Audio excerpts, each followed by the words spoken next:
नमस्कार, मैं डॉक्टर हेमंत कुमार, सहायक आचार्य हिंदी, इस ऑनलाइन क्लास में आपका स्वागत करता हूँ।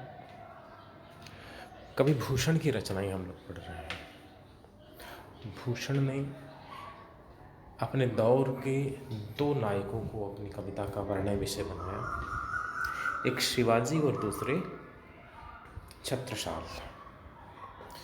आन राजा रावण को मन में न लाऊं, कछु शाहू को बखानूं छत्रसाल को। या तो शिवाजी का वर्णन उन्होंने किया या फिर छत्रसाल का वर्णन किया। शिवाजी की शौर्य वर्णन संबंधी कवित्त हमने पढ़े। अब एक छत्रसाल की वीरता के रणकौशल से संबंधित एक ये कवित्त है जो हम पढ़ेंगे। आइए पढ़ते हैं। भुज भुज गेस की बेसंगनी भुजंगनी सी खेद खेद खात दीह दारुण दलन के। बखतर पाकरन बीच धसी जात मीन, पेरी पार जात बरवाह जो जलन के। रैया राव चंपती के छत्रसाल महाराज, भूषण सके करी बखान को बलन के। पच्छ पर छीने ऐसे पर छीने भी, तेरी बर छीने है खलन के। जिस तरह से राणा प्रताप का भाला, लक्ष्मीबाई की तलवार उनकी वीरता के साथ जुड़े हुए हैं, जिस प्रकार से राम के आयुधों में धनुष बाण प्रसिद्ध है, जिस प्रकार भीम के आयुधों में गदा प्रसिद्ध है, उसी तरह से छत्रसाल के आयुधों में बरछी प्रसिद्ध है। बरछी एक प्रकार का शस्त्र है। आपने परशुराम के चित्रों में या गणेश जी के चित्रों में परशु देखा होगा, उसी परशु का नाम बरछी है, कुल्हाड़ी की तरह होती है। छत्रसाल के हाथों में बरछी सुशोभित है। बरछी उनका प्रिय हथियार है। उस बरछी की उपमाएं कवि ने किस प्रकार दी हैं और बरछी किस तरह से कहर ढाती है, इसका वर्णन इस कवित्त में हुआ है। भुज भुज गेस की बेसंगनी भुजंगनी सी, बरछी के लिए कवि ने उपमा दी है। भुज, भुज यानी भुजा, और भुजगेश, भुजग का अर्थ होता है सांप, नाग, सर्प, और भुजगेश यानी सर्पों का राजा, मतलब सर्पराज, शेषनाग, सहस्त्रफणी। भुज भुजगेश, अब कवि है वो सर्प, जो बरछी है उसे नाग के जैसा बताना चाहता है। नाग सांप जिसे डस लेता है उसकी मृत्यु हो जाती है, उसी प्रकार से जिसकी गर्दन पे, जिसके कंधे पर, जिस किसी अंग पर बरछी का वार हो जाए छत्रसाल का, उसके प्राणों की रक्षा नहीं हो सकती। इसलिए कवि बरछी को नाग की तरह खतरनाक बताना चाहता है। अब नाग से काम नहीं चलेगा। नागराज, भुजगेश, भुजगेश से तुलना की जाए, सर्पों के राजा से तुलना की जाए, लेकिन यहाँ भी एक समस्या है। भुजंगराज या भुजगेश या सर्पराज, जो शेषनाग है, ये पुल्लिंग है, बरछी स्त्रीलिंग है। इसलिए कवि ने क्या किया, भुज भुजगेश की बैसंगिनी, भुजगराज यानी सर्पराज शेष जी की बैसंगिनी, बैसंगिनी शब्द बना है वयसंगिनी, वय शब्द वय से बना है, वय शब्द बना वय से, वय का अर्थ है आयु, अवस्था। वय संगिनी का अर्थ हो गया जो उम्र भर साथ निभाए, मतलब जीवन संगिनी, जीवन साथी, पत्नी। अब शेषनाग की जो पत्नी है वो नागिन होंगी। तो भुज भुज भुजगेश की बैसंगिनी भुजंगिनी सी, छत्रसाल की भुजाओं में जो बरछी है वह भुजंग राज शेषनाग के जीवन संगिनी सर्पिणी के समान है। भुज भुज गैस की बैसंगिनी भुजंगिनी सी, उपमा अलंकार। नागिन नाग से अधिक खतरनाक मानी जाती है। ऐसी लोक में प्रचलित अवधारणा है कि वह शत्रु से बदला लेती है, दुश्मन को डस के ही मानती है।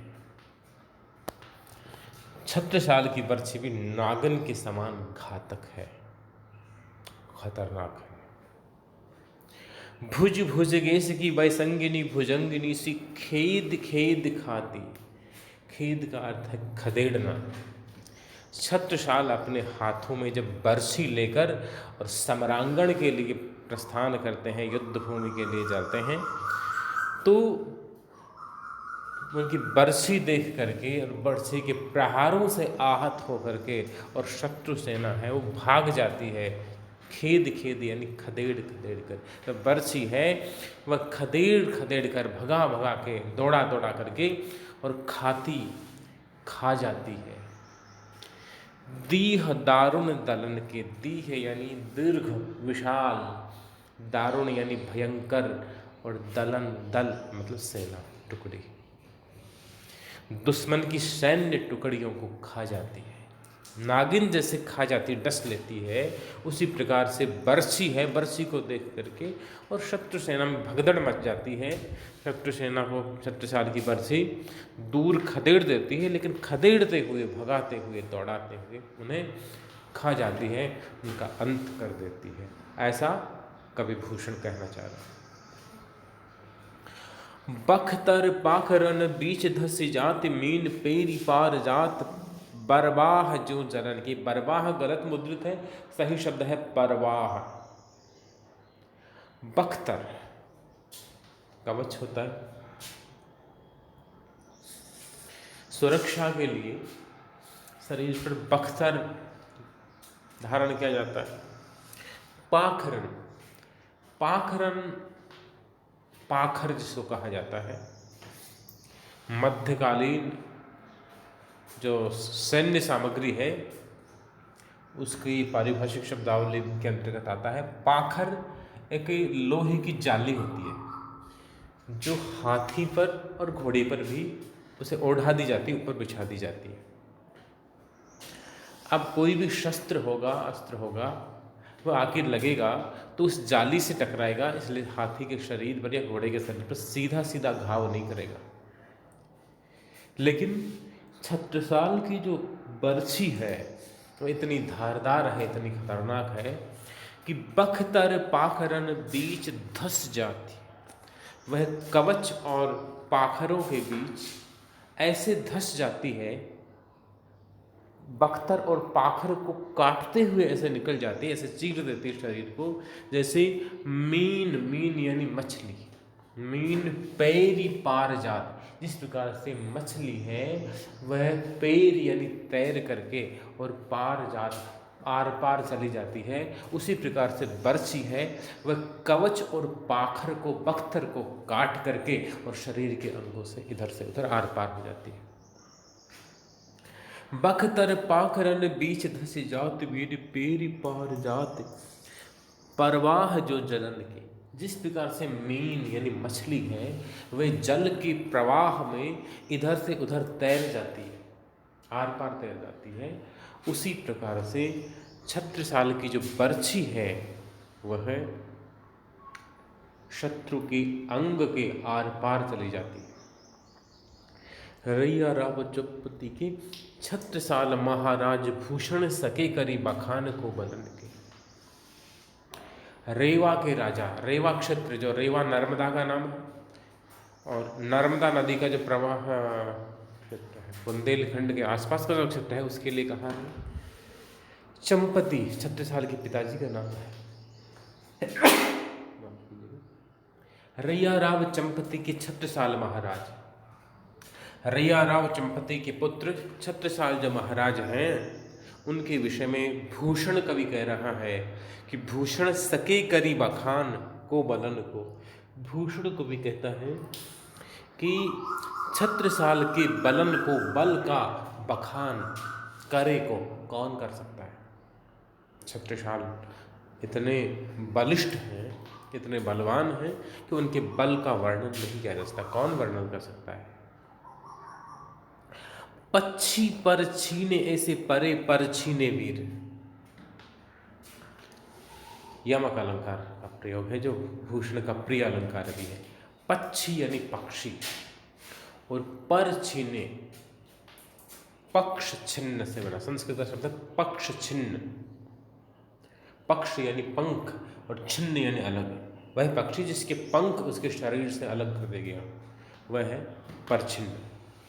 पक्षी पर छीने, पंख कटे पक्षी के समान, ऐसे परे पर छीने, परछीन शत्रु, पर छीने वीर, जो शत्रु सेना के वीर हैं वे इस तरह से घायल होकर के युद्ध भूमि में पड़े हुए हैं जैसे कोई पंख कटा पक्षी है वह जमीन पे गिर करके छटपटा रहा। पक्षी पर छीने ऐसे परे पर छीने वीर, तेरी बर छीने है खलन के। पुनः यमक, तेरी बरछी ने, बरछी नामक शस्त्र, तुम्हारी बरछी ने, बर छीने, वर यानी श्रेष्ठ, वर शब्द वर से बना है, वर का मतलब श्रेष्ठ।